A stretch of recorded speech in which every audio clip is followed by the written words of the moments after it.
अब देख, इसमें आयनिक इक्विलिब्रियम के न्यूमेरिकल कैसे करने हैं, ओसवाल्ड डाइल्यूशन लॉ मैंने बता दिया था। ओसवाल्ड डाइल्यूशन लॉ के बेस्ड ये न्यूमेरिकल्स हैं, या फिर आयोनाइजेशन और डिसोसिएशन लॉ जो इससे पहले बताया था उसके न्यूमेरिकल हैं।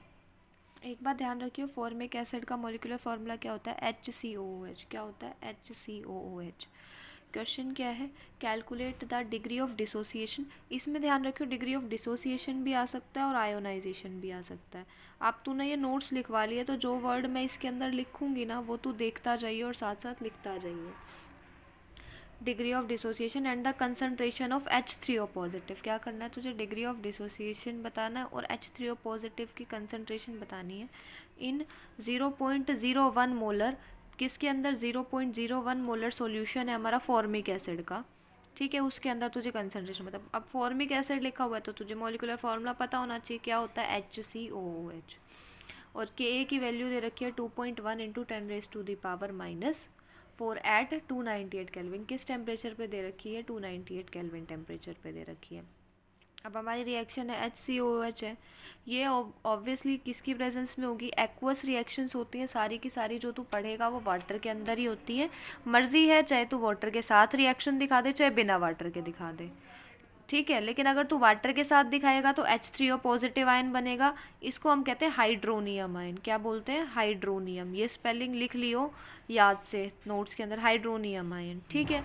और अगर तू इसको ना दिखाए, सपोज तू यहाँ पे वाटर नहीं दिखाता तो क्या आएगा, यहाँ पे H पॉजिटिव आएगा जो कि क्या है, प्रोटोन। अगर तू वाटर को शो नहीं करता तो ये तब का केस है। अब इनिशियल कंसंट्रेशन हमें 0.01 दे रखी है एट इक्विलिब्रियम। हम लॉ के अकॉर्डिंग कैसे लिखते हैं, C concentration 1C 1 minus alpha, और यहाँ पे C अल्फा और C अल्फा लिखते थे। C क्या थी हमारी, ओसवाल्ड डाइल्यूशन लॉ में मैंने बताया था, C अल्फा लिखते हैं यहाँ पे भी C अल्फा, यहाँ पे क्या लिखते हैं, C माइनस C अल्फा, और C कॉमन ले लिया तो क्या बचता है, 1 माइनस अल्फा। और C क्या है हमारी कंसंट्रेशन, C की जगह 0.01 0.01 0.01 और हर जगह 0.01 रख दिया, ठीक है। अब देख, इस इक्विलिब्रियम रिएक्शन के लिए तू लॉ ऑफ केमिकल इक्विलिब्रियम की हेल्प से क्या लिख सकता है, के ए की वैल्यू लिख सकता है, या फिर मैंने अभी आगे तेरे को इक्विलिब्रियम कांस्टेंट के निकालना भी बताया था कि वाटर से मल्टीप्लाई कर देते हैं तो कंसंट्रेशन कांस्टेंट हो जाती है। तो कैसे लिखते हैं, प्रोडक्ट की कंसंट्रेशन HCO माइनस की कंसंट्रेशन दोनों H3O पॉजिटिव की डिवाइडेड बाय रिएक्टेंट की, रिएक्टेंट क्या है, HCOOH। यहाँ पर Ka लिख चुकी हूँ मैं, डिसोसिएशन कांस्टेंट फॉर एसिड, इसलिए हम क्या करेंगे, वाटर यहाँ पर नहीं दिखाएंगे। अगर मैंने Ka नहीं लिखा होता तो एक स्टेप बढ़ जाता, हम वाटर दिखाते फिर इसको इधर ले जाके Ka में कन्वर्ट करते। तो मैंने स्टेप छोटा करने के लिए डायरेक्ट यहाँ पे KE ले लिया, तू भी Ka ले लियो।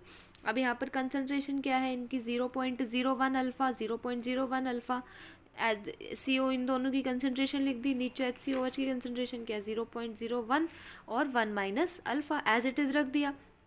अब देख, ये बात ध्यान रखियो, अब जो वीक इलेक्ट्रोलाइट है जैसे HCOH है, फॉर्मिक एसिड है, एसिटिक एसिड है, NH4OH है, जो भी मैंने तेरे को सबसे पहले वीडियो में शुरुआत में वीक इलेक्ट्रोलाइट बताए थे, उन सभी के केस में जो डिग्री ऑफ डिसोसिएशन है या डिग्री ऑफ आयोनाइजेशन है उनकी वैल्यू बहुत कम होती है।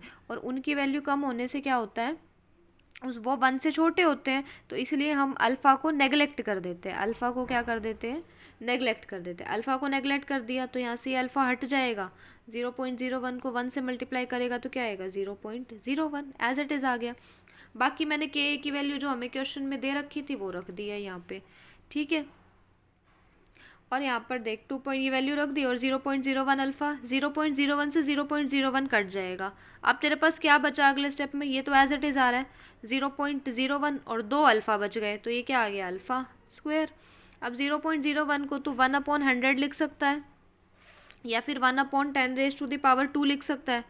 यहाँ पर 10⁻² डिवाइड में इधर जाके किस में हो जाएगी, मल्टीप्लाई में, अगले स्टेप में मल्टीप्लाई में आ गई। Alpha square as it is, यहाँ पे अल्फ़ा स्क्वायर बच गया। यहाँ पर देख 10⁻⁻4 है और 10⁻² है, 10⁻⁻4 है और plus same base power add -4 है +2 है तो क्या बचेगा, माइनस का 2, 4 में से 2 जाएंगे कितना बच जाएगा, -2। तो क्या बचा, 2.1 इंटू 10⁻⁻²। ये किसकी वैल्यू आ गई, अल्फ़ा के स्क्वायर की वैल्यू आ गई। अल्फ़ा की वैल्यू क्या आएगी, √2.1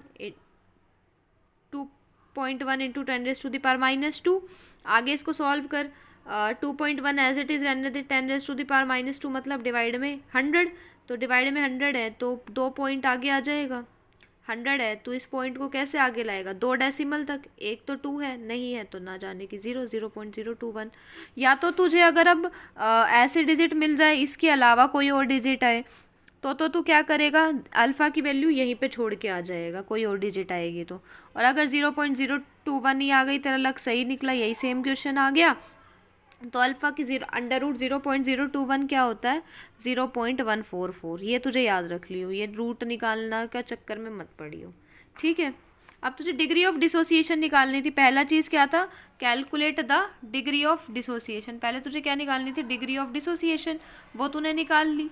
अब तुझे निकालनी थी concentration of H3O positive ion, H3O positive. अब H3O पॉजिटिव की कंसनट्रेशन क्या थी, 0.01 into alpha, that is what C alpha.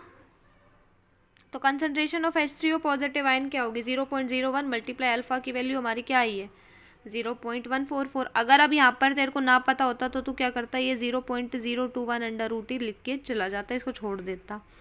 3 number का है तो 2.5 तो मिल ही जाते, ठीक है। अब तूने सॉल्व भी कर रखा है तो ये कैसे आगे सॉल्व होगा, 0.01 को 1/100 लिख सकते हैं। अब यहाँ पे फिर से 2 पॉइंट और आगे शिफ्ट हो जाएंगे, 2 डेसिमल और आ जाएंगे, 100 से डिवाइड करेगा तो इसको, ठीक है। ये क्वेश्चन समझ आ गया। इस टाइप का क्वेश्चन भी आता है जो तू अभी मेरे से पूछ रहा था H3O पॉजिटिव की कंसंट्रेशन वाला, तो वो ऐसा ही क्वेश्चन है, ठीक है। ठीक है, अब अगला क्वेश्चन देख। अगला क्वेश्चन क्या है, what will be the percentage of ionization, या फिर हम कह सकते हैं dissociation of 1 molar of CH3COOH at equilibrium having the dissociation constant की वैल्यू दे रखी है 1.8 into 10⁻⁻⁵। What will be the percentage of ionization या डिसोसिएशन, क्या होगा, 1 मोलर CH3COH क्या होता है, एसिटिक एसिड, अब एट इक्विलिब्रियम, डिसोसिएशन कांस्टेंट की वैल्यू दे रखी है 1.8 इंटू 10⁻⁻⁵। अब CH3COH कैसे ब्रेक होगा, CH3CO माइनस, एक वाटर है, मैंने यहाँ ऊपर लिख रखा है, ध्यान दे लियो, और CH3CO माइनस में टूटेगा और क्या होगा, H3O पॉजिटिव बन जाएगा हमारा। तुझे इसके अंदर ये ध्यान रखियो, परसेंटेज बतानी है डिसोसिएशन की, सिर्फ अल्फ़ा नहीं निकालना, उसकी परसेंट भी निकालनी है। तो वही सेम है, 1 मोलर सी 1 माइनस अल्फ़ा, सी अल्फ़ा और सी अल्फ़ा। सी अल्फ़ा की जगह यहाँ पे हर जगह मैंने क्या रख दिया, जो 1 मोलर मुझे दे रखा है 1 सी की जगह हर जगह 1 रख दिया, यहाँ भी 1 रख दिया, यहाँ भी 1 रख दिया, यहाँ भी 1 रख दिया, ठीक है। अब डिसोसिएशन कांस्टेंट कैसे लिखेगा, Ka CH3CO माइनस की कंसनट्रेशन, H3O पॉजिटिव की कंसनट्रेशन डिवाइडेड बाय CH3COOH की कंसनट्रेशन। यहाँ पे इनको रख दे, 1 को डिनोट करो मत करो एक ही बात है। Ka की वैल्यू क्वेश्चन से हमें दे रखी थी 1.8 इंटू 10⁻⁻⁵ वो रख दी, और इन दोनों की क्या थी, अल्फ़ा अल्फ़ा, और इसकी क्या थी 1 माइनस अल्फ़ा, इसको रख दिया। अब मैंने बताया था वीक इलेक्ट्रोलाइट है CH3COOH, मतलब एसिटिक एसिड एक वीक इलेक्ट्रोलाइट है, तो इसका डिसोसिएशन एक्सटेंट बहुत कम होगा। तो इस केस में भी हम क्या कर देंगे, अल्फ़ा बहुत कम है तो इसको हम नेगलेक्ट कर देंगे, तो 1 माइनस अल्फ़ा किसके बराबर हो जाएगा, 1 के बराबर। तो क्या हो गया यहाँ पे 1.8 इंटू 10⁻⁻⁵ किसके इक्वल आ गया, अल्फ़ा के, alpha into alpha, alpha square के। अल्फ़ा की वैल्यू क्या आएगी, अंडर रूट